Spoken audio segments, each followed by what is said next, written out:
Hello, everyone, and welcome to another small screen Star Wars. As always, I am joined by Rachel Wilkinson, who's sitting too far Hi. away again. It always looks different on the viewfinder Yeah. than it does here. Okay, no, that's better. Okay. And we are going to be talking about Obi-Wan Kenobi, Season 1, Episode 5. You know, there is rumors that there might be a second season. Did you hear these? I did, and I feel like it's gonna happen. They already know that it's gonna be that it's A popular. big hit. Like it's already been a big hit. I think it's fine. There's whiners out there, but they whine about everything. So That mic is right in front of your face. So is I mine, like though. it better that way. Please block my face. Yeah. Anyway, so if you're new to the show, we are going to be breaking down the episode. I've been trying to go away from like a beat by beat breakdown, try to be a little bit more efficient with our time because we're dealing with like sub 1 hour episodes and we end up usually talking for like at least an hour and a half. So Right. I'm trying to keep it somewhere around there. But there's going to be full spoilers and we're going to talk about all the fun connections and little deep dives into Star Wars lore that there might be. And there is some fun ones in this episode, that's for sure. This episode, just like all the others, was directed by Deborah Chow, written by Joby Harold and Andrew Stanton. And it comes in at 48 minutes, I think, with credits, and 40 by the time the end it's all done, 36 minutes. And yet on IMDb it says 40 minutes, so who knows really what's right. Still a little irked by the short episodes in a 6-episode season, but you know, what can you do, I suppose. I think we just got so used to like the long ones at the beginning, so now these ones feel really short. Whereas, Well, we got yeah, I don't two know. long ones back to back, Yes. right? Yeah. And then they're like, now we're gonna do spoon feed you week to week, short ass little episodes, and it's just to me it's just frustrating. I know there's no right answer here. Just whatever the story requires is fine with me, but I just would prefer a longer episodes for this. We've got some folks in the live chat. We do record this live every Thursday night, and we encourage you to join the conversation in the chat. You can do that by going over to YouTube. We also record on Twitch or stream on Twitch and live on Twitter at Tower Babblecast on Twitter. Now we are losing one of those, so if you do have a favorite, let us know because we have to go down by the end of July. We have to go down to 2 streaming services and not 3.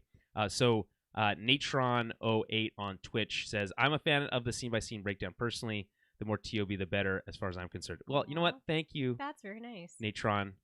That's awesome. Good to hear. Yeah, we really appreciate that. So let's get into the conversation, and I hope, Natron, I hope you stick around and join us for that. So we start with a shot of Coruscant, and I was very stoked when this happened. Everything in this series has, I feel like since episode 3, has felt a little cheap to me. Has got it like this, like a little bit of like, this could look a little bit better.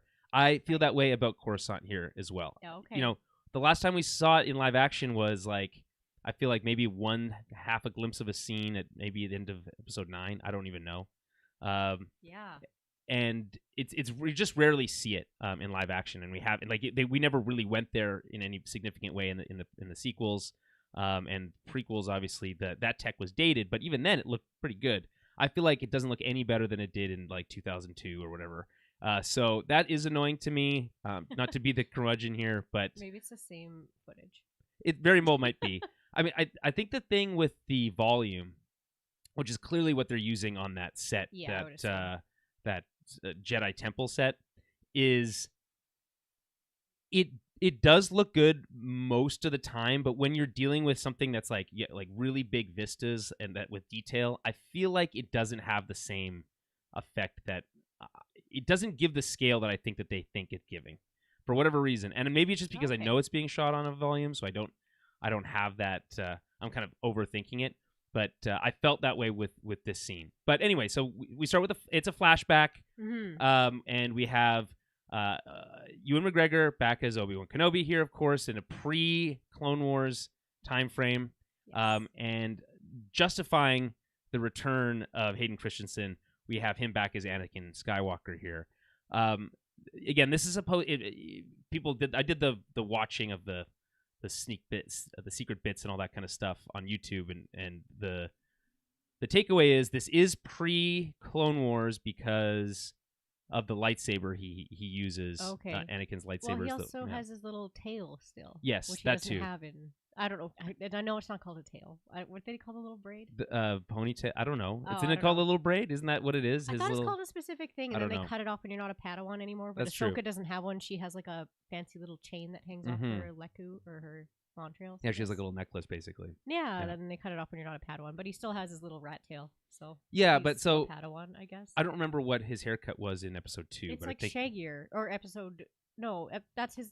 Episode 2 is the that, haircut. this hair. It's shorter hair, and he has the little rat tail braid. Right. So this is similar to that, a little bit longer, but still with the little because episode 3 is like shaggy hair. Yeah, he's Anakin. like full on night flow Jedi in Knight, episode 3. Yeah. Not given the rank of master though. That's very important that we that we remind folks. No. He was not granted the rank of master, though he did get a seat on the council. Yes.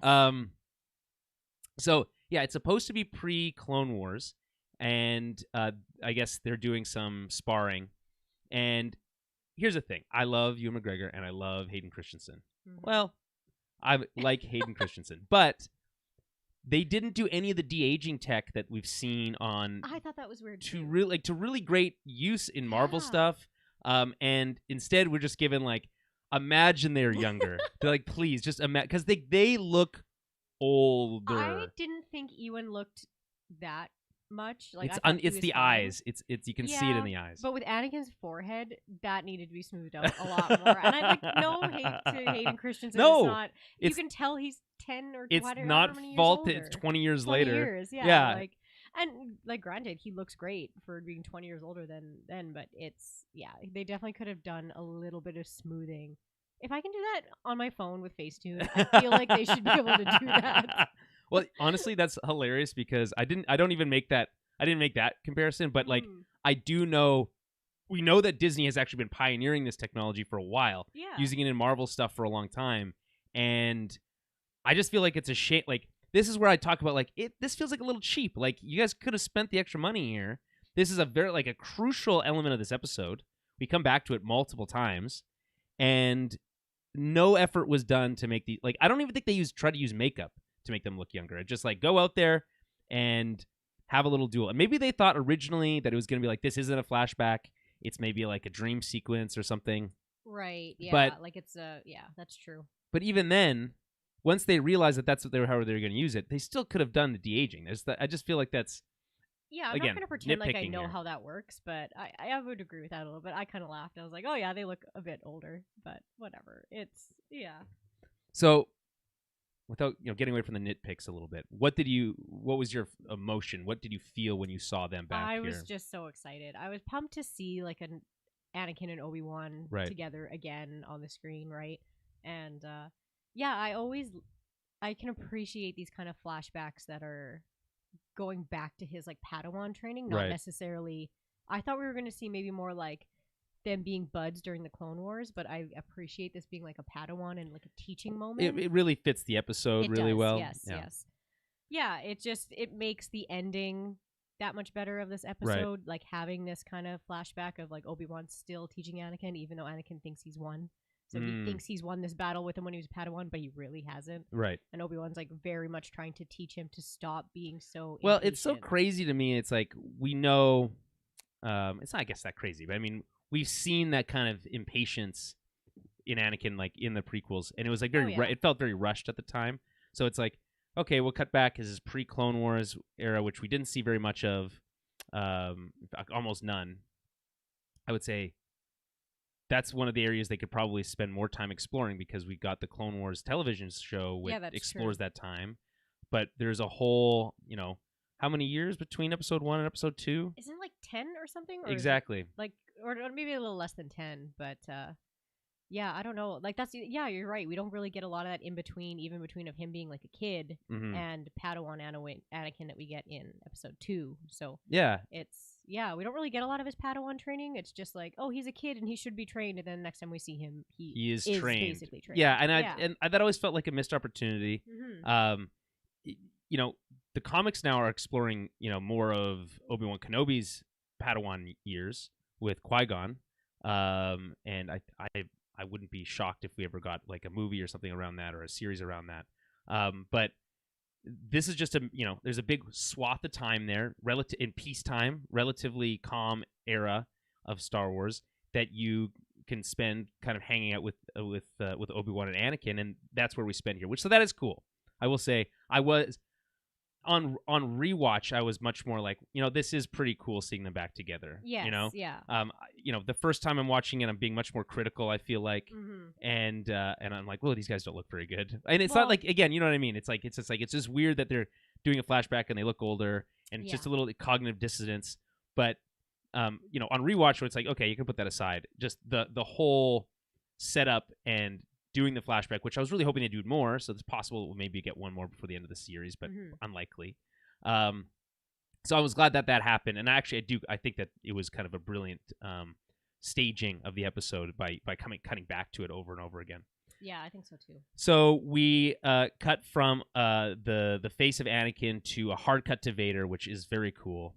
And so yeah, yeah, I mean, I think I've always appreciated like really clever cuts in Star Wars. One of them that always jumps out to me, of course, is my favorite Star Wars movie, which I have reaffirmed because I just watched it again. Going through the sequels with my girlfriend right now, so we just watched 7 and 8, and 8 is still just a masterclass to me in Star Wars movie making. And there's a scene where they arrive on Ahch-To, and Chewie arrives, and Luke is like, "Where's Han?" And then they smash cut to Kylo Ren, and it's because I was like, that's just such a cool cut. And this is very similar to that, where it's like Anakin, boom, hard cut to Vader, and it just like it has a emotional impact. So I appreciated that. So the third sister's on the ship, and she's tracking them to Jabim. Vader tells her to kneel, and grants her the rank of Grand Inquisitor. What did you make of that little interaction? Yeah, I kind of saw it coming. I mean, once she, I don't know, did all this tracking and everything. So, yeah, it makes sense. It's kind of, it feels like she's getting what she wants, right? So it feels like all her hard work has paid off, right? Right. So, and I mean, it's always scary when Vader asks someone to kneel, because you don't know if he's actually going to, like, kill them or... Right, who knows what... Who exactly. knows, because he's, but... Yeah, no, like you said, I liked the cut there, too. So all of it is just very menacing. This just popped in my brain. What if he's like, I'm going to grant you the rank of Grand Inquisitor because I was never granted the rank of Master. Even though I'm going to take it away from you in, like, this afternoon. I think that's like, he's like that. I that's my headcanon for that one. I'd like that. Yeah, by the way, I just got to say, there's an endless supply of memes that make fun of the fact that Anakin never got granted the rank of Master. Oh, yeah. And it is hilarious. Every one of them is super funny. Every time I see a new one, I'm like, oh, that's so clever, so fun. Mm-hmm. So again, the internet is undefeated. Oh, it always is. Yeah. Always is. So good. So the land the transport back on Jabim, lots of people mingling. I think what this episode does do well and does not cheap out on is the amount of extras. There's tons of stormtroopers. Yeah. There's tons of extras here. And I think the idea is we really need to set this. The stakes need to be high because we know Obi-Wan's not going to die. We know Leia's not going to die. But, there's all these innocent people. How does that play out? So I think that's important. And Haja is back, of course, the guy played by Kumail Nanjiani. And that feels a little weird. I feel like he didn't need to be back, but, here he is. And there's that funny line where he's like, oh, I got into a fight with that scary Inquisitor lady, and now I feel like now I know what it feels like to be a real Jedi. Yeah. And Obi-Wan kind of like rolls his eyes at him, which I think is kind of funny too. I have to Google something. Oh, okay. Sorry. You is this an important Google? You're gonna think I'm an idiot. No, okay. Why did I think I'm an idiot? I thought that was Taika Waititi. Oh my god. Is he also in What We Do with the Shadows though, Camille? I don't think so. Maybe not that I'm aware of. What We Do in the Shadows, amazing show. Yeah. Maybe you got Taika Waititi on the brain because he's been talking about his Star Wars project. Probably. I'm an idiot. I kept thinking that that's who that was, and it's totally not. And now that you said that, I'm like, oh my god, I'm so stupid. Well, I would. Like, I mean, it's funny because we'd seen him earlier in the season, and it's like we already talked about him as being Camille. But no, I know. I probably just not that I wasn't listening. Well, it's fine. But... well, I mean, it's likely you weren't, but he like I also just put his character out of mind because I assumed we weren't going to have him back. So right, yeah, no, that's totally fair. I'm trying to see if there's something else he's been in that you recognize him from. Yeah, I don't know. While you're doing that, I will shout out Ethan Summers, who is watching or was watching on YouTube, saying watching right now, so hopping off, but wanting to show the support. Listen every week, legends. Now, I'm not going to shout at every person who gives us a compliment, but I'm also not going to do that. So please keep pouring them on. Much appreciated. I appreciate that. Yeah, especially the legends part, which is extra awesome. Take that. Yeah. I will take compliments anytime, 100%. Which is nice. Right. It's better than rudeness, which we don't get a lot of. No, we don't. Thankfully, not that I see. I don't look at the internet after we post things. So I think we have an amazing community. Yes, so everyone seems to be pretty nice. Except that one time we put the live stream on like a weird area of YouTube, and we just had a bunch of like kids trolling us. That was weird. Yeah, but we just won't think about that anymore. Yeah. Okay, so Obi-Wan wants to get Leia back to Alderaan right away, but they need to help the others escape first. They need a couple hours. They need to get everything ready. I think that there's some stilted dialogue in this episode. One of the exchanges is this one where he's like, okay, what about that transport? We got to get Leia to Alderaan. And he's like, well, I would, but we got to help all these people first. And then it's just like, you're right. We have to help all these people first. Whatever you need, right? Right. And it's just like, maybe like one extra sentence between those two things would have helped kind of like ease us into this, because I think that what we're supposed to like see here is that Obi-Wan is kind of taking a turn from his hermitness that he had the first half of the series to kind of back to his heroic nature, right? Yeah, like he's more open to helping everyone the way he used to, right? It's our OG Obi-Wan where he's always down to help and he's always there for others. So. Right. And they even mentions, he says it later in the episode, he's like, Vader knows that I'll do anything to help these people, which is again also feels stilted because you'd spent the rest of the season being like, no, I'm not helping anybody. Yeah. You know? Yeah. So I would have liked a little bit of a smoother transition to that. I mean, I do like that we're back there, but a little bit more nuance in getting us there would have been nice. And, you know, a couple extra minutes in the episode, and a little extra more natural dialogue probably would have done the trick there. So, anywho. So, Vader, we cut back to Vader, and he's staring out the window in hyperspace. Always fun when you get a shot of someone staring out the window of a Star Destroyer in hyperspace. Oh, always. I saw a cross cut of the same shot of Ahsoka doing that right before Order 66. Same window. Yes. Kind of same stance. That. Yeah. Oh, so good. So that's cool. And Reva suggests that they, do a siege, or they shouldn't let them get established. Otherwise, a siege could last days. Right. And Vader is not interested in a siege, so we cut back to Obi-Wan looking at all the carvings again. There's like wall carvings. And the quote here is, "The light will fade, but is never forgotten." I would have liked if he read who wrote that, like we did, like he got last time. Yeah. You know? I mean, maybe there was no name. Maybe. And but I mean, they could have written one. Yeah, right. Yeah. It's a made up story. They could make it whatever they want. But there is a bunch of lightsabers, implying that it's unclear whether or not those people are dead. Maybe they left them behind because they were like going into hiding. That's kind of what I thought, that they were left behind, not necessarily that, because if like why would you that keep many them? People there were Jedis, you'd think they would have had more help. Right. You know what I mean? Like, yeah. I think they were just like left behind, or they were, I don't know, family members or deceased. That kind of stuff. But. Also a Jedi cloak. But this one's a sleeveless one. Was it sleeveless? Oh my god, it was. That. It's a sleeve. It's like there's an episode of Community where this guy. It's a really funny episode where there's like this bully who keeps bullying them, and like get into like a fight by the like flagpole or whatever. But this guy, this like giant douche, is like wears this like sweater with a hoodie. But with ripped off sleeves, And that's all I could think of because I'm like, what is this sleeveless look that you're pulling, Obi-Wan? Like, who are you kidding? Because he like, that's so funny to me because he pulls it out. And he's like, oh look, perfect fit. Yeah. I've been looking for a good set of robes for a while. Sleeveless robes. Yeah. So I thought that was funny. So we get a quick shot of Lola, who's still red, evil, sneaking past everyone and going into the I guess what would you call it? Vent? The vent. Yeah. They call it the vent later too, which I also think is weird. They go into the vent and cuts a wire, and that closes the hangar doors, so they're trapped inside. Yeah, it seems like a very inconvenient place to put like. I know that's not where like all the controls are. That's just like where the wires are. Right. But it seems like pretty inconvenient. Well, I mean, we're also talking about a galaxy that doesn't use hand railings, so yeah, I guess that's pretty true. inconvenient. Also, let's put this behind this child-sized vent, just in case right, anyone needs to right, fix it. exactly. Well, I mean, you assume a droid could get in there of some kind. I also put my fuse box behind child-sized vents. in my home.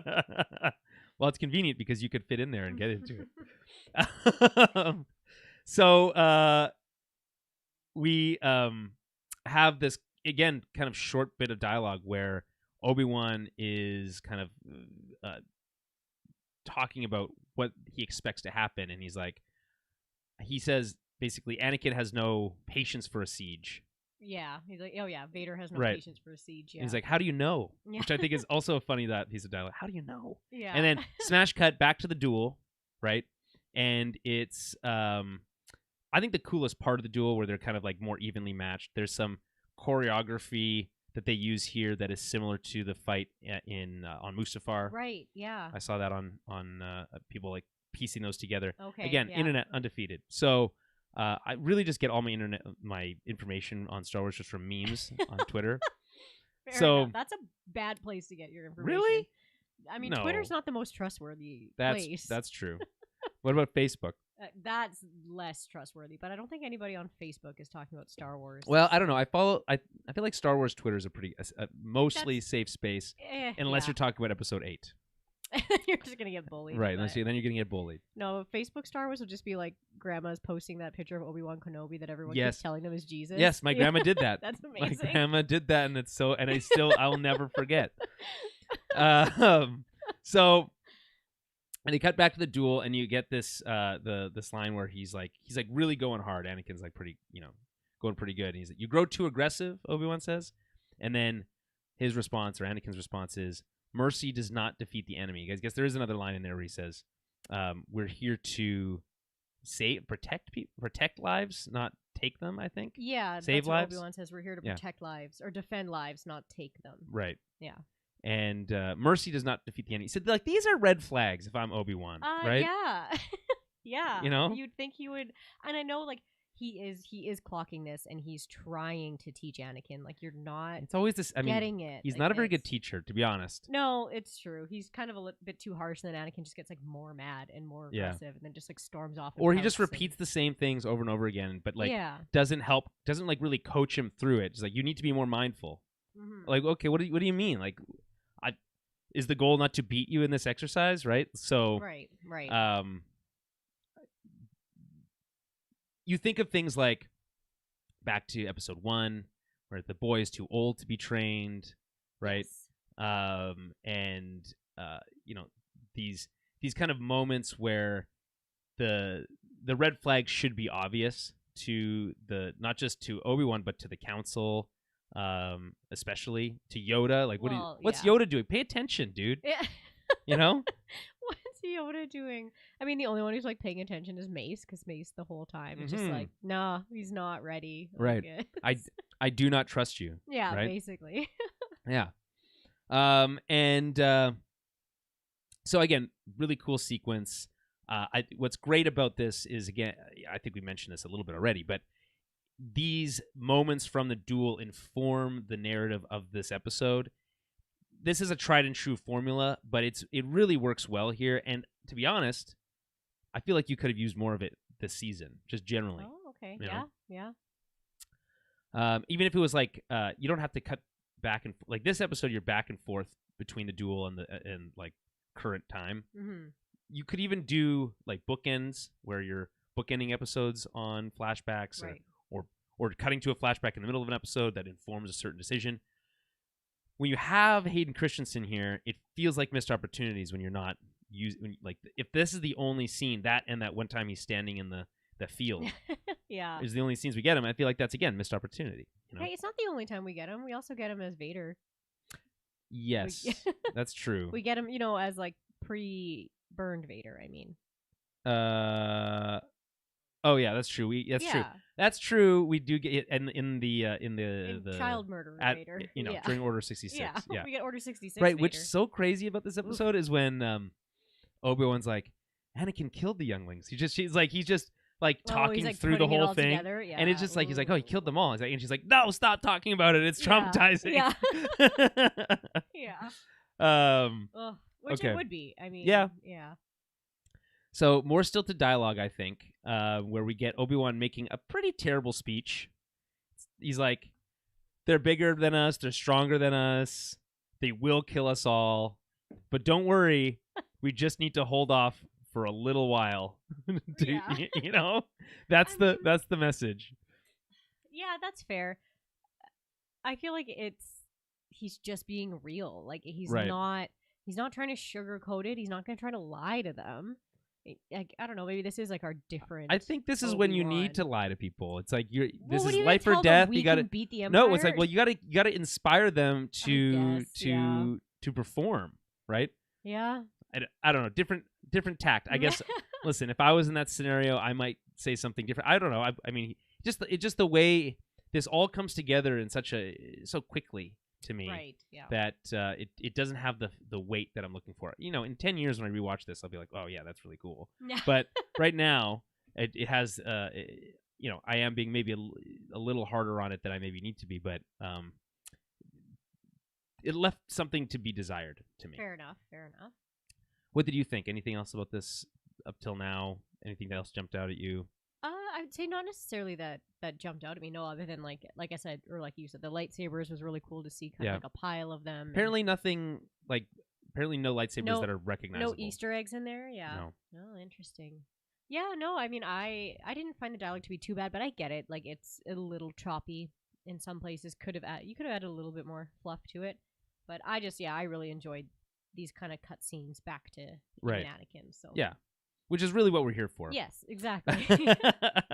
So, what I think is so funny because there's another little cliche moment where he asks, what's his name, Roken, O'Shea Jackson. And he's like, "How long do you need to open the doors?" And he's like, 3 to 4 hours. Yeah. I'm like, what? Yeah, you don't get 3 to 4 hours. What a hilarious number to say out loud. And then so it says, well, you have one, which is always, of course, again, cliche. Yes. But I feel like they overshot the 3 to 4 hours. It's just ridiculously long amount of time. Well, I don't to know. diagnose one pulled wire, you need 3 to 4 hours. You never know. Well, they don't know that it's one pulled wire. Well, that's what. But I'm saying, if it takes 3 to 4 hours to diagnose that one thing, that is crazy to me. That's fair. So the plan that they have is to lock down the base to buy themselves time to escape. Mm-hmm. So there's a montage here. It's pretty cool. You get Imperial troop transports landing, and of course you get the line from Vader to commence the attack or whatever he says. Yeah. And so the troop transports remind me of the First Order ones that you see in Episode 7, but we never really saw a variant of that I can recall at the Imperial age. So I think this is a new ship, but please correct me if I'm wrong. I still think that they're pretty cool. They each hold 20 or 30 stormtroopers in them, and so I like that. You get kind of the classic preparation for battle stuff, sealing the door. Yes. You have Obi-Wan looking at plans and being like, "No, do this," and pointing at stuff, and you get cool stuff with shots of the Purge troopers, tons of stormtroopers, so many, a lot of them. A big cannon device, but not the E-web, which we saw in Mando and whatever. This is a new big cannon-like device. Oh, okay. Yeah, I guess there's got lots of them. Yeah, different types. Yeah. And then I do like the Reva's ship landing like on the camera. I think that's a kind of a cool move. Yes, yeah. And so that's kind of, but I will say, so she lands, she walks to the front of the line. There's all the stormtroopers are like waiting for her. And then she's like, she like tells them to fire at the door, but she like screams it in this really, in my opinion, hilarious way. They're like, okay. Fire! Shoot the gun! That's what it sounded like to me. So isn't that kind of like how Kylo does it though, when he's telling them to shoot on Luke? Yes, kind of. When he's like screaming, and right. everyone's like, "Whoa, dude, calm down." Yeah, that is similar. It's just a Sith thing. They're full of rage. I don't know. They just need to scream. I mean, you're not wrong. I think that's what they're trying to show there, that she is angry. But I just felt like there must have been other takes that might have been a little bit better. I mean, maybe that was only one take. Yeah, we got it. Move on. Yeah. So Leia offers to go into the vent to investigate what's going on with the door. We get another weird exchange of dialogue. I don't know what's going on in this episode, but she's like, I'm gonna need a ladder, and he's like, it's not playtime, sweet like princess or whatever. He says. He's like, well, I trust her, so you better go get a ladder, Obi-Wan. It's like, man, this is so weird. That didn't bug me. I don't know. To me, it's like I'm like prepared for Leia to like have something to do in this episode. Of course, right? Yeah. But just again, the way this all, maybe it's the way it's cut or edited or whatever, it just all feels weird to me. Like no one's talking to each other like a normal person would talk to each other, Right. So Obi-Wan gets a voicemail from Bail Organa. A voicemail. I mean, essentially, right? And okay. And I like this moment because he's like, "Ooh, I got a little message. I'm gonna go hide in the corner." Yeah. And who could it be? As you do with those hollow messages. Right. And then he strokes his beard as he listens to, and that's like obviously always fun. Oh yeah, you always need a good Obi-Wan like stroking his beard. Right. He does it a lot. And so this message, he's basically saying like, "Hey, I haven't heard from you." Odd that he didn't send a message when he was on the transport back to Bail that said, "Hey, I got your daughter." Yeah. Yeah. So that's odd. Maybe he's like trying to be like quiet about it or whatever. So he's like, "I haven't heard from you. I'm worried about Leia, and I'm worried about you. If I don't hear from you, I'm gonna go head back to Tatooine." And he's providing a lot of like very specific details. Like you don't need to say Tatooine or Owen or any of that stuff. Like if you're trying to be like secret about this stuff, Yeah, that's true. He's providing a lot of like very specific information, which is probably exactly why Obi-Wan like didn't want any communication. Right. It's very typical. Right. So he's like, I'm gonna go back to see Owen on Tatooine to protect the children and the boy. Yes. So that comes back to bite them later in this episode. I'm interested to see how that pans out, but we'll get to that. I thought the last. Okay, I found that whole thing a little bit strange because, I'm like, why are you not more worried about your kid? Right. And like, why do you just say? He just says at the end like, I hope you're okay or something, and her too, or like something very like not worrisome enough for like a parent. Right. Like I don't know. I found that weird. I guess you're right. I don't know. This whole episode, well, it's like it's a lot of like we need to get this information across, so we're gonna have people say the very specific information they need to say, right? And it's all gonna feel very weird. So that's I don't know if that was the goal, but that's certainly what we got. For me, it just felt like he didn't feel worried enough as a parent. But I guess he's already been worried for forever. I really have a hard time critiquing Jimmy Smits. Like he's basically perfect to me, so I don't really have. Well, he didn't write the lines. No, I know, but I thought his performance is great. Yeah, great delivery of those stilted lines. See, a good actor can elevate crappy lines. See, so this what do we get? This is followed by a confession from Tala. She pops by. He's like, "Oh, what you up to?" And she tells the story of how she helped round up Force-sensitive families while she was working for the Empire on Garel. Now, I forgot to look up Garel, so pause while I look that up. But I'm interested in how this all plays out. I think they needed to give her this moment before they killed her. And so it's.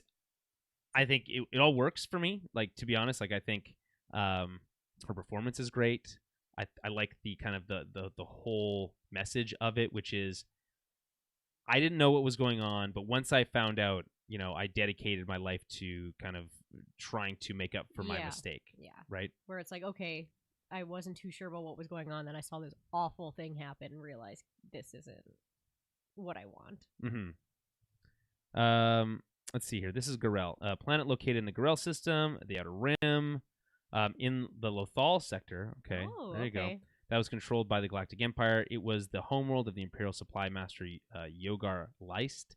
Gorel was several minutes away from the planet Lothal via hyperspace. I think that's funny. Several minutes away.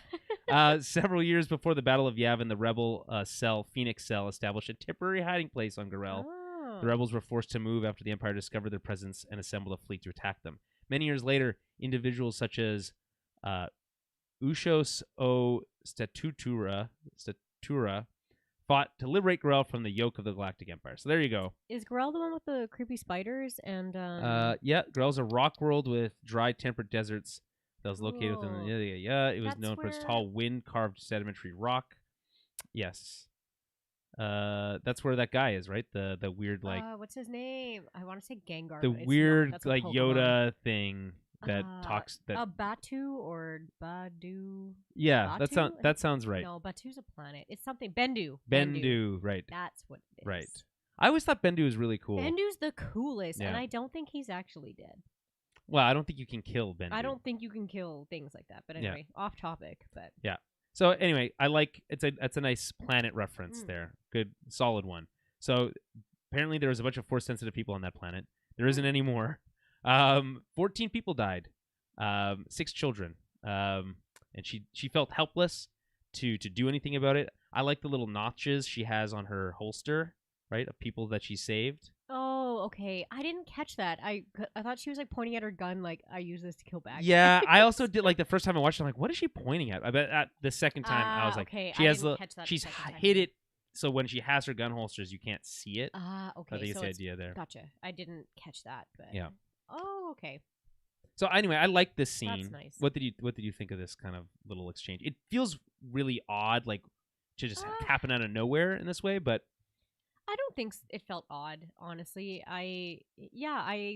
It's just one of those kind of like heart-wrenching scenes, right? Where it's a bit of a bummer because it's just more stuff that people have gone through during this Empire era that they shouldn't have had to go through. Right. And when you see this woman who she's like, she already talked in a previous episode about when she joined, she just wasn't too sure. She thought it was what she wanted to do, and it was like, that's, I don't know, the thing to do at the time, and then you realize it's not, right? Right. The thing is that even innocent people who were trying to do the right thing were taken advantage of. Oh, exactly. Right. But then, to hear this poor woman that had to watch kids and their families get killed is like awful. And then, of course, not everyone, but at least you see her like real human side where it's like, to a normal human being that would destroy you, and you'd be like, this is not what I want to do. So it's that really the Empire is not a big fan of humanity. In their officers. And I couldn't imagine being someone who has empathy and who has care for other human beings or other like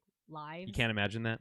No, I couldn't imagine being someone like that and then being in the Empire is what I mean. I know. I'm just kidding. Yeah, being forced to do something like that and then not being able to help, and you're just like, oh man. So this is what I like. This is some good world building. It feels It feels a lot like what we should have got more of from someone like Finn in the sequels, where it's like, ooh, former stormtrooper. That's interesting, but we're not going to explore that at all, right? So I think that's interesting.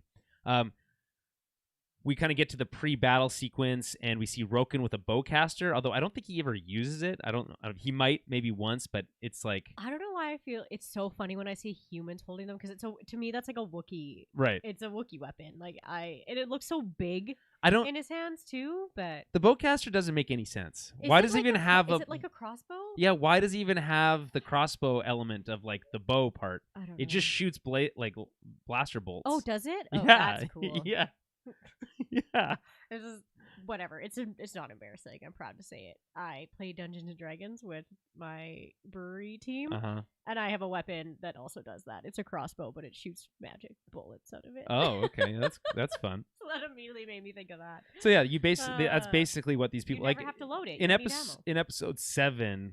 Han uses Chewie's bowcaster, and he's like, I like this thing. Oh, yeah. So see, yeah, I've always just because Chewie uses it, so that's always what I assumed what it was. But I guess I never realized that it shot blaster bolts. Yeah, I mean, maybe there's something inside the blaster bolts. Yeah, I always. But it's not like they don't have to be reloaded. It's just like it's implied that it's like, well, it's bigger and it has the shape of a crossbow, therefore it's like a bigger impact than a regular blaster bolt. But it's like, sense, but they're probably heavier and clunkier. Right, but why do they have the bow shaped thing? That's what it does. That's what throws me off. It's weird to me. That one, yeah. Fair. So Obi-Wan speaks with Reva through the door to buy time. Mm-hmm. So this is a kind of a interesting, actually probably one of the coolest parts of this episode, in my opinion. It's a bit of weird. He's like, hold on, let me tell them I want to speak with her. How are they doing that? Are they yelling through the door? Do they have some sort of means of communicating with them out there? Yeah. And then they're like, I don't really understand. Like, are they communicating through the Force here through the door? Are they whispering through the door? Can they hear each other? None of that's really clear because I feel it like there's this moment where they're like, he's like, feels like he's using the Force or something, but that's not really explained. It doesn't matter. They're talking to each other. I feel like usually there's some sort of comm link between, not between him and her, but between like people being attacked and the attackees. Like even in Rebels and everything, they're always talking to each other. Like, surrender now and blah blah blah blah blah. Yeah. So there's got to be somebody who they're talking to. But, right. But yeah, I'll hold for General Hux. I just thought that they were yeah. I just thought they were talking through the door, but that is kind of cooler if they're sort of using the Force to do it. It's like I said, it was unclear, but it was kind of cool. You go on one side of the wall, I'll go on the other side, and we'll see if we can hear each other. Well, you do have special intuition or something. So she he asks how she knew who Vader was, which was a question that I think a lot of people were asking in episode 2 when she reveals to him that Anakin's alive. Do you remember me saying my theory was that she was I assumed, I'm like, well, I hope maybe she was like in there and saw Anakin killing everyone. Right. I don't know if I said that on the show or if I maybe said that. I'm sure you did. But that is exactly what happened. Yeah. I think there's been tons of people being like, oh, she's probably that youngling. Yeah, I mean, from the first episode. That makes sense though too. So it just kind of like it makes sense. They're not just gonna like pinpoint this youngling and then have like no reason. It's I don't know. There's the other critique of the show is that her like arc is basically the exact same as the I don't know what was the name of the Inquisitor from Fallen Order? Oh, I don't remember. With like what I'm talking about? Isn't it like Cyril? No, that's the other character. Anyway, but like they're very much the same. Like, a former Padawan. Well, it makes sense. Who's upset that she wasn't saved by her master. It makes sense though. I don't know why you'd be upset with that because it makes so much sense. Right, but like, how many of that story are there? Like, is there like probably tens of them, 20s of them? How many Inquisitors are there? Like, how many people would be mad that they weren't helped, and then the Empire or Vader would easily use that? So like, to me, it makes sense because they're already Force sensitive. They're already lightly trained, and they're already mad, or they're already sad, they're already upset. Right. You can easily take that and be like, the Jedi betrayed you, they're traitors, and then turn them. Right. It's like what they did with the Guard. That's where half the Inquisitors came from. Right. All of them came from. So I don't know. To me, I'm just like, that makes sense. Fair enough. Obi-Wan also thinks that makes sense. He pieces it all together. Yeah. And much more brutal though than I thought it was going to be. In what sense? In that I thought maybe she had been like hiding, or no, she has to play dead. Yeah, like it's way worse than but we'll get to it. We'll get to my little bit of an irk And a little bit of a plot hole that I think like there is here. why? Well, I guess we'll find out. Okay, we'll get there. So, like I said, Obi-Wan pieces it together, and he's like, "Oh, unless you were there, you must have seen it." And he's like, "The night of Order 66." And again, you get that line where it's like, "Anakin killed the other younglings." Yeah. So which she's like, please don't remind me. Yeah. And so she softens a bit here. Says that she thought Anakin was there to help them. That's a rough. She plays that so well. Yeah. That line delivery was really, really Yes, good. I thought this dialogue was not stilted. This was good. No, Moses Ingram does good work here. Like her voice is like soft, but like you still get that bit of scared, and you're just like, man, that sucks. Like thinking that he's there to help you, and then him killing all your friends in front of you. It's got to be. Like, well, she says it was the only family she knew. Yeah, like. Ugh. So she felt like she was too weak to help, and instead played dead. Yes. And the line there, she's like, "Well, I had to feel the bodies of my friends turn cold." It's like, oof, that's just harsh. He suspects that Obi-Wan does, that she's actually there trying to kill Vader, that she might be working for him, but it's all a long con, right? Yeah, he says that she's hunting him. Yeah. And there is this also great moment where he's like, he's like, "I'll help you. Like, we can work together on this." And he's like, "Why should I trust you? Why would you want to kill Anakin? He was your Padawan. Where were you?" And then while I was watching that, I was like, "Well, he's on Utapau." Yeah. Well, I was like, he was fighting. Yeah, he was on Utapau, ending the war. Yeah. So not really his fault, but again, maybe she wouldn't know that, right? Like the other thing I heard about was that like when he returns to the temple later, he ends up putting out that message where warning people to stay away. Right. So I guess if you were still, it's unclear where she would have been when that happened, but which is kind of weird because both Obi-Wan and Yoda mess up some clones to get back into the Jedi Temple. Yeah. And I think doesn't he like throw his lightsaber through one of them in that scene? It's really badass. Yeah. Anyway, and then they go back and they watch the security hollows, and so if she was in the building at that time, I guess she may have been captured by the clones or something, I guess. Yeah, or she was just still playing dead. I don't know. There's just a bunch of dead bodies everywhere. I don't know what they would have done with them, or if they would have had time to do anything with them. They might have just left them. Right. I mean, I feel like the clones would have been very thorough. But like, check every body, make sure they're not dead. Oh, yeah. Yeah. No, but at the same time, probably not. Anyway, so he comes back and he leaves a message to tell people to stay away. So he's, in some ways, he's also condemning her because there's no one coming to help now. Right. Yes. Like if you got as many Jedi that you could back to the temple at that right time, they could have all confronted Sidious together and maybe ended it then. Yeah. A lot of woulda, shoulda, couldas there. So they end up saying like, I don't really know what the outcome is here. It's basically like, I figured you out. We'll reconvene later, because basically she's like, I don't need your help. I don't need anyone. Right. So that's that anger coming through again. Yeah. Here's my issue with this whole storyline, I guess, is after all that happens to her, even if she is hunting Vader, which she might be, sure, I don't get how she would be okay with then all the other murdering. Yeah, like also killing other families and other kids, and I don't know how much of that she chops off that lady's hand or whatever. Yeah, and I like, obviously there's kind of that like Sith aspect of it where she's angry, so it's like a lot of that probably does like overcome some of that kind of stuff later on. But yeah, for me it's kind of hard to be like, how can you still be hating Vader but also doing so much work for letting him do the same stuff, like, and maybe hunting Jedi you don't care about, but when it like comes down to like, and maybe Vader specifically, I think right now his whole thing is just hunting Jedi. I don't think he's doing as much of the hunting down like Force sensitive kids that maybe some of the other Empire are doing. So maybe she's not really involved with the like the extra shitty stuff, the extra family murders that are going on, but she must still know that they're happening. So like, how can you just be fine with? Or maybe she just feels like she has to put on this long, I guess, con, and that ultimately has a price, right? And or that thing you're so obsessed with, that like end game of being like, I'm gonna kill Vader. It doesn't matter. Like she's being all consumed with that, so she doesn't care what other things are happening around her, what other things she has to do to get to that end point, because it's kind of that like selfishness of the dark side. Right. Yeah. No, I feel that. So she cuts through the door. Very cool. much easier than Obi-Wan and Qui-Gon had to in episode 1. Yeah. Took forever. It had already been blasted a few times. That was, I guess, a blast door. It's not. I mean, this is, I guess, a blast door in some way. No, but I mean, it had already been like. Oh, right. That's true. That's true. So it was weakened. So she cuts it open and like lunges, but then Obi-Wan does this badass force push and like pushes her back out the door.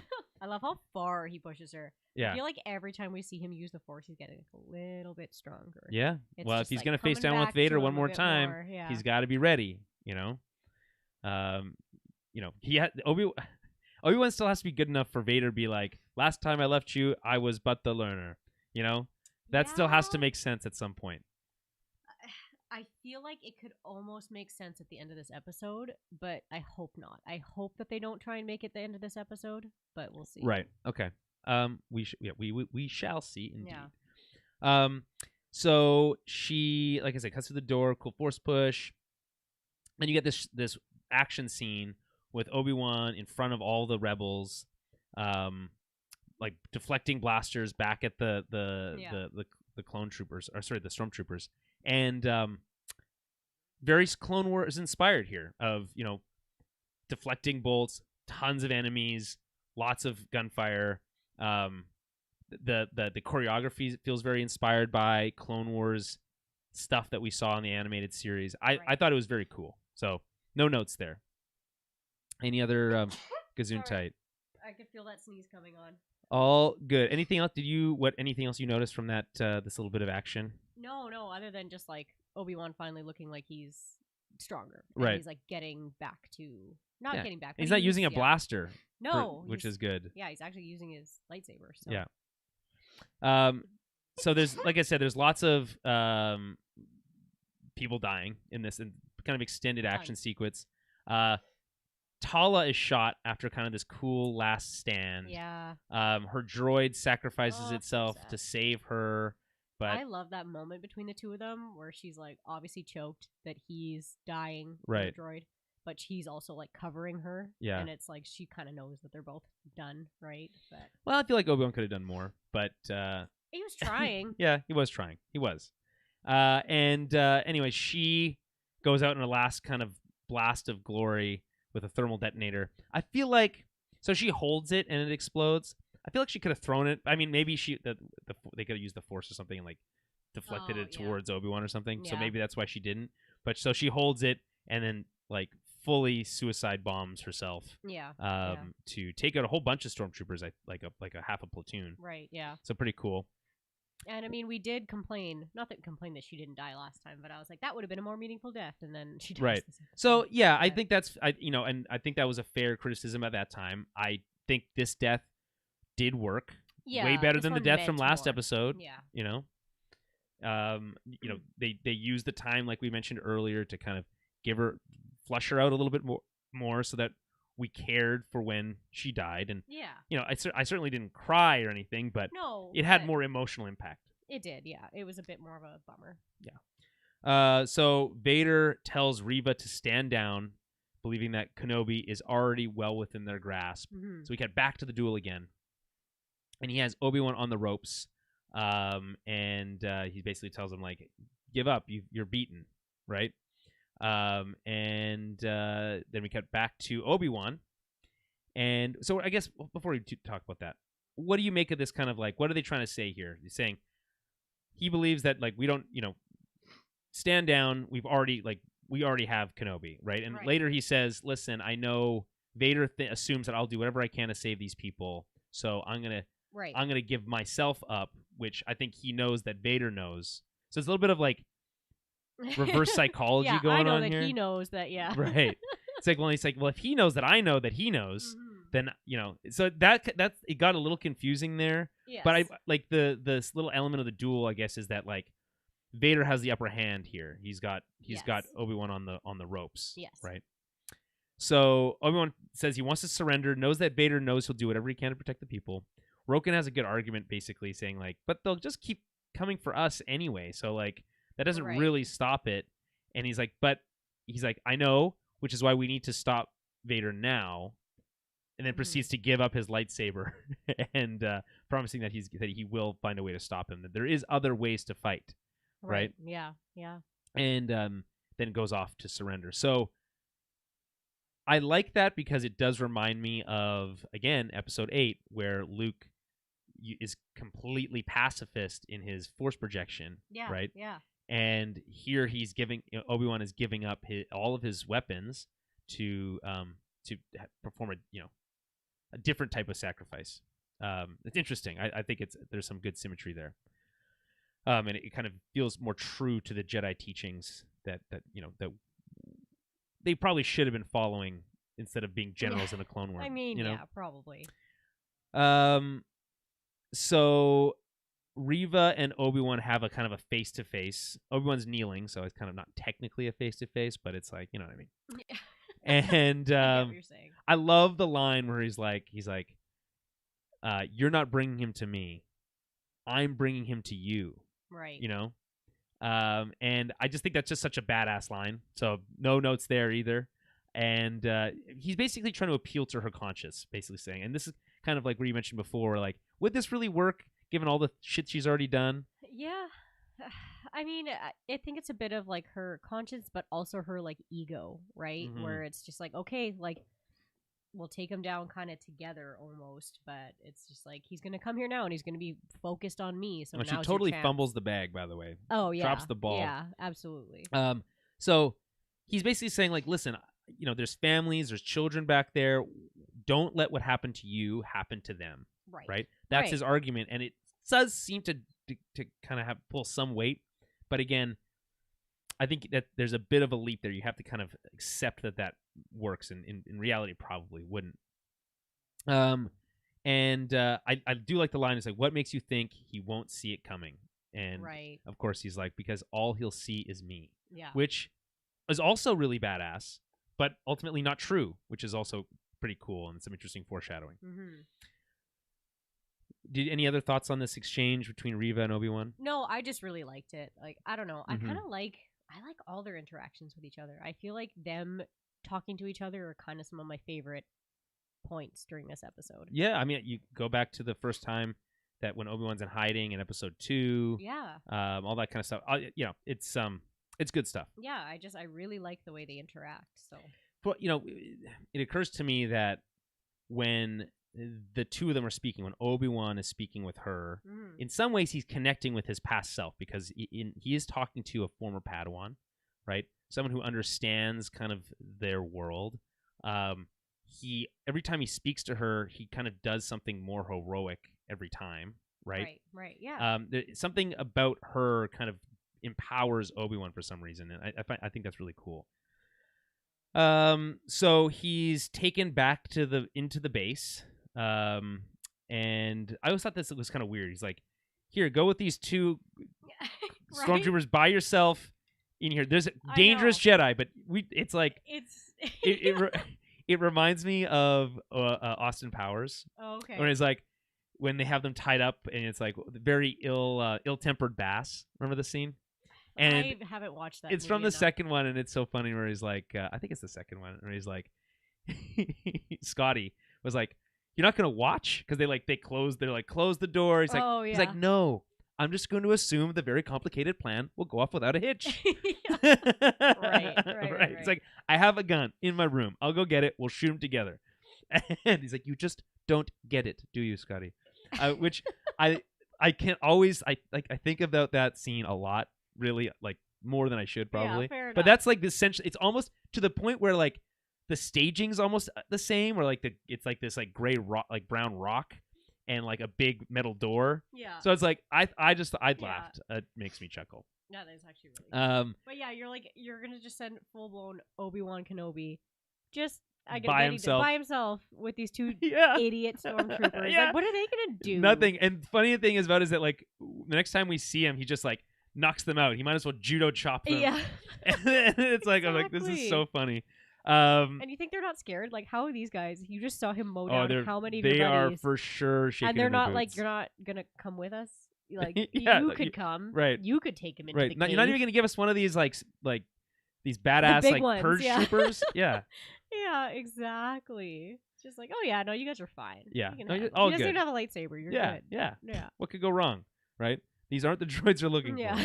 for. Okay, so we cut back to the duel again, and this time Kenobi's disarmed, right? Right. And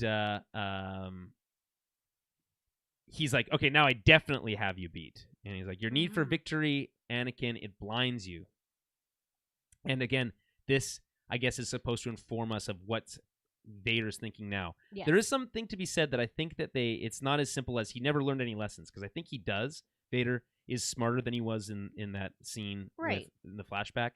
But to some degree, he is making some of the same mistakes. He's overplaying. He's overconfident. Yes. And he's overplaying his position. Well, and he's just not overexcited. What's the word? I guess, again, kind of overambitious. Like, he doesn't take a second to, like, do just that little extra amount of thinking where it's like, Obi-Wan. Like, you should know better than him just giving up. Well, he knew that he would surrender. That's the point. Yeah, so, to save those people, right? Right. So it's, but at the same time, you should also know that, well, he's a little bit trickier than that, though. Yeah, he's a bit of I mean, come on.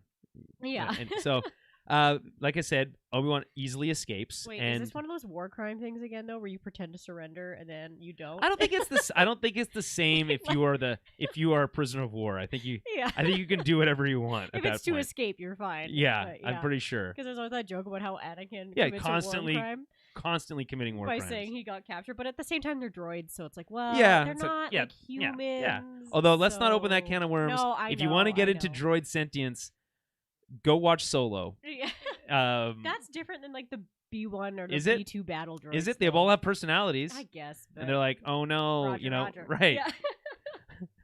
Especially in the season 1 of Clone Wars. Whoo boy, they I shouldn't open that up. They are jokesters, I tell you. And so Vader arrives on the planet. Like I said, Obi-Wan easily escapes, and you get to see Vader's cool Lambda shuttle in the background. Yeah.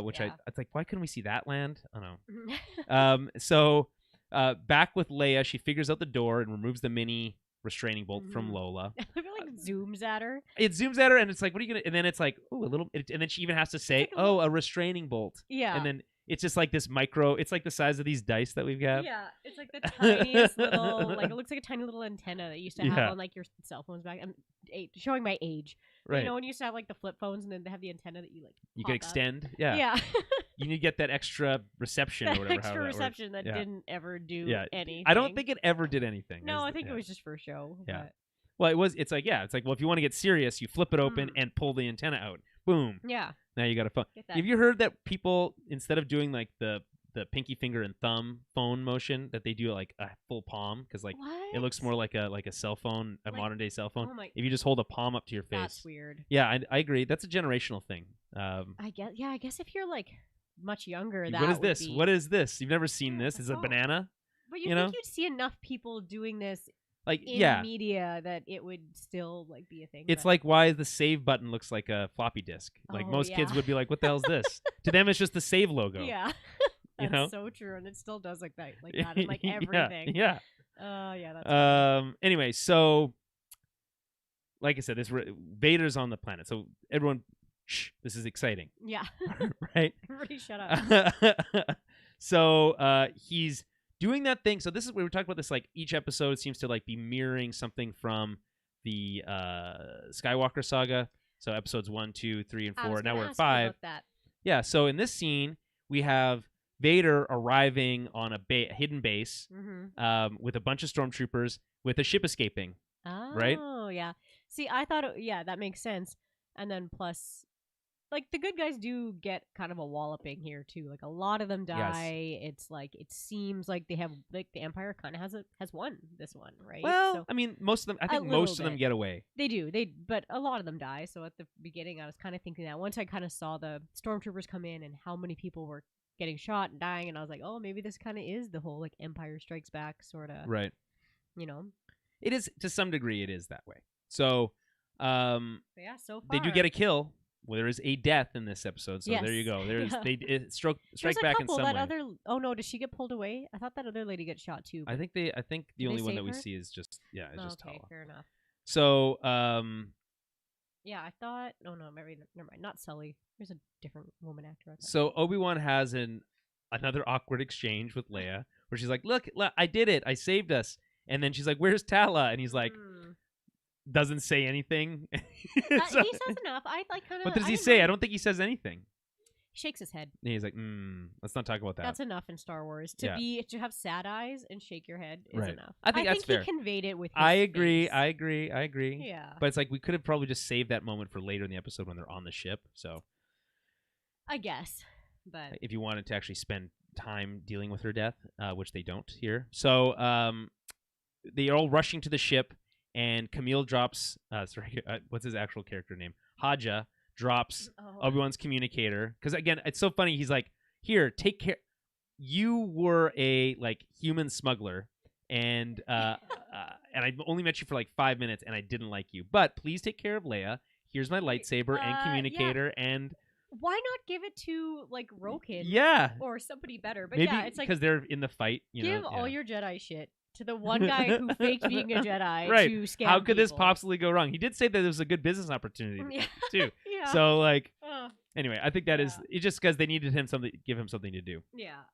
And then we get this awesome shot of Vader walking in the door and stopping the ship from taking off, but using the Force. So cool. Very badass. I love this, and to me also, I like seeing this because I like seeing Vader do something like this in live action. I like seeing how strong he is. And also, I feel like it helps kind of shut up some of the people that were complaining about, 7, 8, 9, and I guess, what is it, episode 9? Right. When both Kylo and Rey are doing that, or Rey's, they're both Rey stops a ship.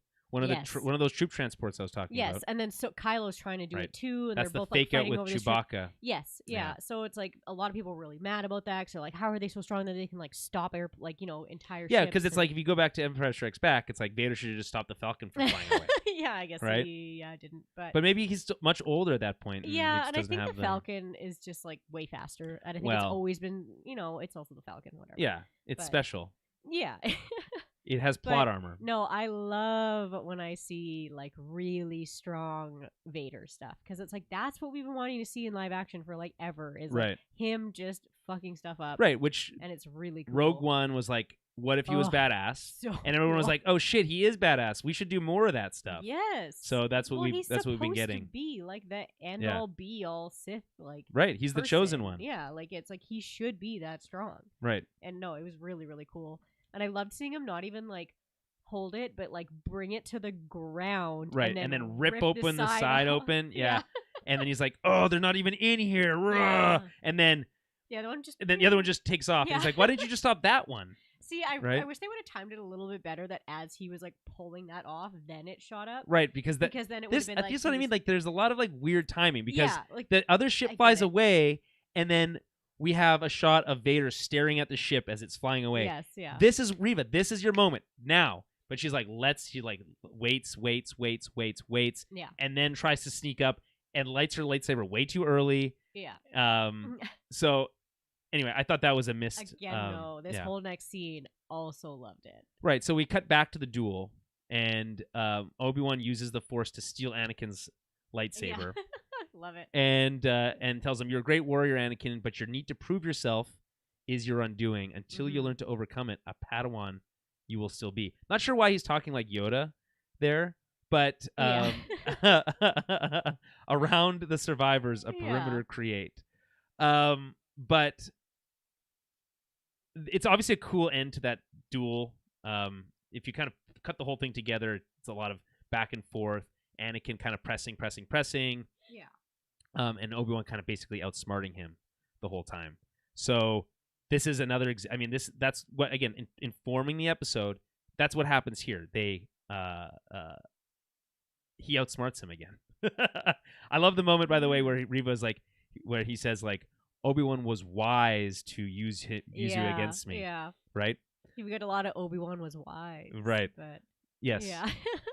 I assume he has still has some sort of respect for him as he must Jedi Master. Yeah, this is why I'm hoping that they're not going to use this as because we get that last flashback of him saying like, until you do this, you're still the Padawan. Right. And I hope they're not using this whole thing to be like, you were the master and I was still the learner, right? But I don't think so. I think we're still going to get. I think we're going to get one more. I think we're going to get one more duel, because if we only get the one where Obi-Wan gets his butt kicked, it wouldn't make sense for him to say, when I left you, I was but the learner. It doesn't make sense. So unless he's still learning because he didn't get his way, Vader didn't get his way. I guess, but I don't know. I feel like that again. Maybe.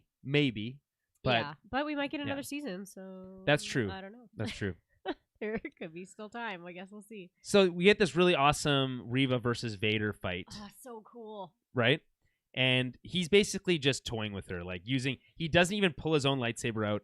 He's just using the Force against her. The fact that he is full blown just stopping all of her lightsaber attacks just with the Force and just like swatting her away. Like she's just like a nuisance. Just nothing. I'm like, it's so cool to see, because I feel like we don't get to see a lot of that kind of defensive. I feel like I would have liked, now that you mentioned this, we see lightsaber fights through the wazoo in the Clone Wars. We rarely ever get to see a Jedi and Sith, or two Jedis even sparring, where they're using the Force against each other. You really get a little bit taste of it in Attack of the Clones, when you have that moment between Yoda and Count Dooku, where they're like throwing stuff at each other, right? Oh, Sidious, you mean? No. In Attack of the Clones, when Yoda comes out and uses his lightsaber for the first time, everyone's like, "Woo!" Yeah, right. But they're like throwing stuff at each other, and he's like, yeah. That's the closest we get. I feel like but it's not from what I am aware of in Star Wars lore, not every Jedi can stop like lightsaber attacks like that. There's not many that can, and the same thing with kind of like with blaster bolts. It's also kind of similar to that. Like not all of them can do that. Like can stop it with the Force. We only heard about. I mean, the first time we saw it was in Episode 7, and it was pretty cool. That first scene, Episode 7, with Kylo Ren stops that shot from. It's cool. And then they have this whole conversation, and then he walks away, and then it like blasts into the ground. Pretty cool. I feel like it's already in. I'm trying to think. Isn't it in lore that like Bastilla Shan can do that too, though? I don't know. I do not know the answer to that question. It might be. But yeah, no, I just know that not all Jedi can actually do that. So that's why like, seeing Vader being able to just so easily block those shots like that is just like crazy, because not many of them can do that. In Empire, he literally blocks 2 blaster bolts with his hands. Yeah. So you're just like, he's so strong. Right. It's so cool to see. Pleased that you could join us. I just love that he doesn't even pull his own lightsaber out. Like, no, he doesn't break a sweat. He's not even bothered enough to use his own. It's so cool. Were you mad about spinning lightsaber? No, because it's established canon that they had. I mean, I just like. I mad that she was gonna do it. They're never. If she tried to fly away with it, that would have been. I joked about that when I was watching it. Like, I was like, "Oh, do you think she's gonna?" You should have just fly it away, right? I think they realize that they're never gonna do that again. I don't think. I think it's one of those things where like we're just not going to talk about that. Yeah, we're just like it's kind of like the Force speed in Episode 1, where it's like that they never we're just not gonna talk about that again, right? We're not really gonna. It was a one-time thing. Does it, though. Yeah, well, when he does that crazy like spinning attack. I think that's their excuse for that. Yeah. But kills them all. But yeah, no, they don't use the Jedi speed. No. To me, I'm like, oh, maybe it just uses like a ton of the Force and make you just like you get tired after. I don't know. Well, I don't know. Yeah, I don't know. It's funny. It's one of those things where they like kind of fucked up. Like I said, there's sometimes the Force does stuff that the movies need them to do or the script needs them to do at the time, and then later they're like, oh, that's a little bit OP. We're not gonna use that very much. Yeah, right. It's like I've been saying for years that it's like if Jedi can lift anything, including pull a ship down, why can't they float themselves? Why can't they fly? Right? And it's like I feel like at some point in my lifetime we're gonna see Jedi fly. That's like someone's gonna learn. Someone's gonna figure out, just like how someone figured out how to do Force Ghosts the first time. Qui-Gon did. Yeah. And it's like, okay, well, it turns out if we can make just like levitate your clothes and like make those make you fly. You know? Like Voldemort. Or he can fly, but other wizards can't. Or just like Voldemort. Or stand on something and make that float. Like Static Shock. Yeah, don't ask me. Yeah, it's fine. It's fine. Like I said, the Force works in mysterious ways. Yeah. So anyway, this really cool fight scene. She tries to use the spinning lightsaber. He like slows it down. I love that. And then splits it in two, and then like throws the other half at her. Like you know, what like, can you let's go. do, right? Yeah. You know, and oh my god, when they actually have like, it's very brief when they actually both have a lightsaber, but she like disarms him at first, but then he does the move that Obi-Wan used on him, pulls the lightsaber out of her hand, and then pulls the other one out. Yes. And then I would have liked to have had the do it. Yeah, do it. I thought that's what was gonna happen. I was like, I literally, when he was walking up to her with the two of them, I totally thought he was cross them and then just do this this thing. I thought he was full blown gonna do that, but I guess they're gonna leave it kind of open ended on if. Well, she's obviously not dead. I think this is, which she is might still also die, stupid, by the way. Like, what are we talking? What do you mean? What are the chances you get stabbed in the belly by Vader twice and don't Turns die? out, yeah, well, right. But it only took one stab in the belly for Qui-Gon to die shortly after his stabbing. That's true. But I think he got stabbed more like chest, didn't he? I can't recall. I thought he was more like upper chest. It's belly. The bang stab move. Yeah, I thought he was a little bit higher up. But maybe with her, the way they can get around it is if she was already stabbed there once, maybe she's like... Maybe she's a robot machine. there. Yeah, she got machine belly. Yeah. Like, maybe she went to like that... Fennec. Maybe she went to that same weirdo... camp on Tatooine with the punks. She's gonna go to Tatooine now and get her so now she can cyber get she can get a stomach of yeah. metal and like blue and green liquid for some reason. Coolant. I told you it's coolant. Right. And you know, you need that in machines. Right. And then so he finishes her off, and she has this quick flashback to Anakin during Order 66, kind of finishing the job that he started. Oof. And he says, "Did you really believe I did not see it, youngling?" So what is he saying? I think he knew who she was all along. Well, so are we supposed to believe that she escaped the temple and then was later recruited by the Inquisitors? I think so. I see. Interesting. Because like the Inquisitors talk about how they found her in the gutter, or like the Grand Inquisitors, like, we found you in the gutter, blah blah blah blah blah, and like I would assume, I think he says. Yeah. I would assume that Vader, like with her, because Vader's very good at like sensing obviously people and anything about them, and like I don't think she's very good at hiding her like emotions. I don't think she would be able to like hide her emotions. True intentions. Yeah, her like true emotions from Vader. So I think he would have like. So he's just been manipulating her and basically being like, "I'm using you as a blunt object." Yeah. I think, and that just mean you are of no further use. Like, it was her anger that they were like, "Oh, we can use this." Like, she's right. So why even give her the Grand Inquisitor title at the beginning of the episode? Just to fuck with her, because he's Vader. He doesn't care. Right. I guess maybe in his mind, if she does follows through with what she says she's gonna do, then he's like, okay, well then you are of continued use to me. And and if not, okay. Like, it's like, if I give you this title, then maybe you'll do more for me. Right. Like, it's, if I give you this title, maybe you'll give me Obi-Wan as opposed to not giving me Obi-Wan. Right, so you got to feel for Qui-Gon, because lots of people get stabbed in the chest in this show and they survive. So Grand Inquisitor returns, and he says, these are all these gut shots, right? Though. Revenge does wonders for your will to live, don't you think? Which is a great line, right? Yeah, and helps explain how someone like Darth Maul survives. Right? Yeah. You know, gives a little bit more context there.